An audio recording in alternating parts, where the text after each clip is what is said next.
I've been with a Papa for around 4 years now. The first time I interned with a Papa was when I was in eighth grade. I interned with the mayor of Dublin. And the second time I interned with a Papa was actually last summer. I interned with State Senator Glazer.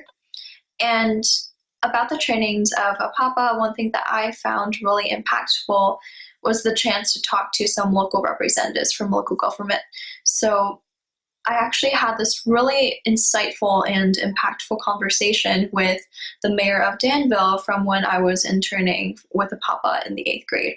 And I remember he talked about everything from capitalism to introversion, and especially noting that him being an introvert in local government was unprecedented, but it was actually beneficial because he talked about the advantages of being an introvert and working in local government, and I'm an introvert myself.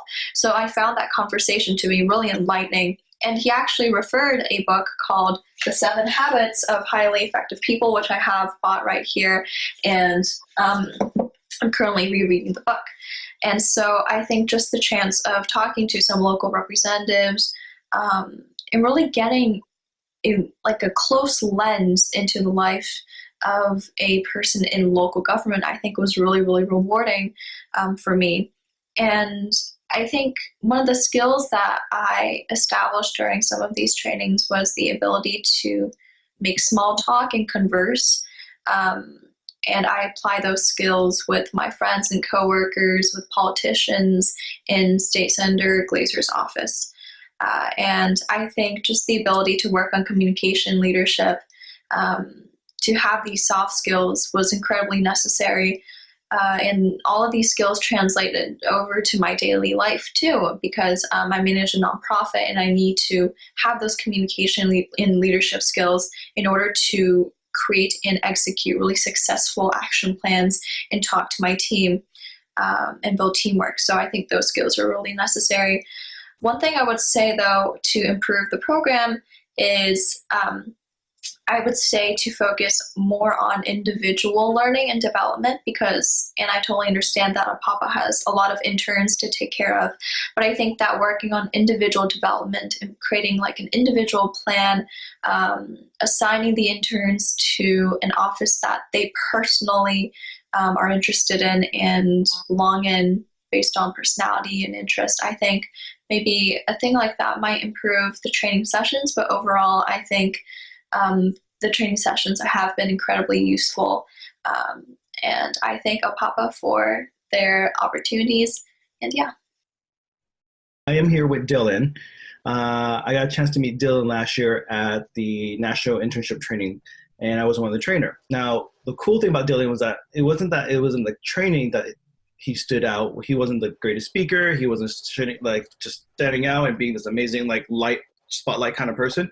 He's a very humble person. But what stood out to me was that after the training, Dylan reached out to me and he was like, hey, this training did something amazing and I am on fire and I am heading to this new direction. I made a pivot in my career. And from there, Dylan and I talked about a little bit more, but I didn't want to take too much because I want to give Dylan a chance to share that story with you all. So take it away. Hey, thanks, Anthony. Just as he said, my name is Dylan Lee. I'm a student at Columbia University right now studying political science. I originally was studying mechanical engineering in Houston, Texas, but after the training and after my internship with APAPA, I definitely had a mental switch go off, and I just really wanted to talk about that and how that could maybe empower future students in these programs. So when I was at Santa Clara, Anthony led this workshop for us, and one of the events activities that we participated in that really ignited my passion first was this history timeline that we went through, talking about Asian American Pacific Islander historical situations going on, especially in the recent history. A lot of wrongs that happened to us, a lot of positive things that happened to us. And hearing all this information and really being told this for the first time, especially coming from a STEM background, it was really eye-opening, and it made me really on fire and passionate for trying to make better change for just our people, but everyone, because everyone has been in some way wronged, and they need leadership to step up and do something for them. And so we also had a one-on-one walk with other program interns, and I had a really great talk with the person I went on a one-on-one walk with on the last day.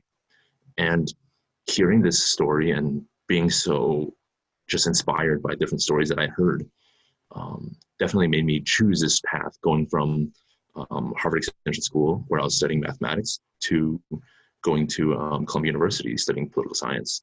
And so while I was at the internship as well that I was placed in, we were given leadership. Papa Houston has, our president spoke for us, but I felt that having a mentor, a local mentor, because our leaders weren't really there for us all the time, would have been really beneficial. We were promised a quick meal and some just one-on-one time talking to our leader, just letting them know what was going on, giving them updates, having a little discourse on what we were dealing with. But that never happened. Instead, we were told to just send in a 500-word essay after a little while to update them on what was going on. And I feel like having a leader who was able to really give us some dialogue, give us some backup, give us some support would have been really useful to us. So I really advocate having some sort of mentorship program for the interns in this leadership program that you're trying to instill. Yeah, Dylan, you and I talked a little bit earlier. Can you elaborate a little bit more, like how that leadership could have helped guided you? And I think that would be wonderful for our audience. Yeah, I think one thing that I encountered when I was on my internship was that there was some issues where I felt were rather sensitive. The biggest issue for me was there was little time where the people at my internship, not the pop-up internship program, but the city council that I was working for, I felt like there was some corruption going on and I didn't know how to approach it.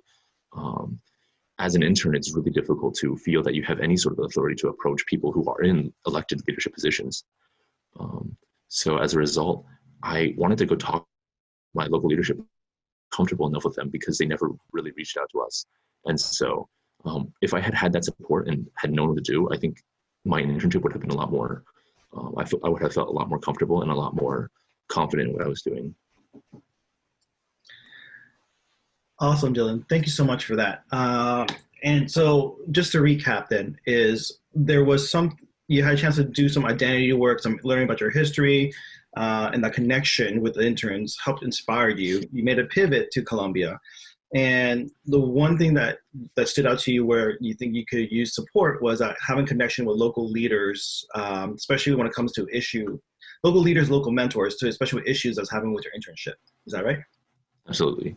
Awesome. Well, folks, you heard it from Dylan. Dylan, you're doing amazing things. I look forward to seeing what you do in the future. Thank you for hopping on this call with me. Yeah, thank you.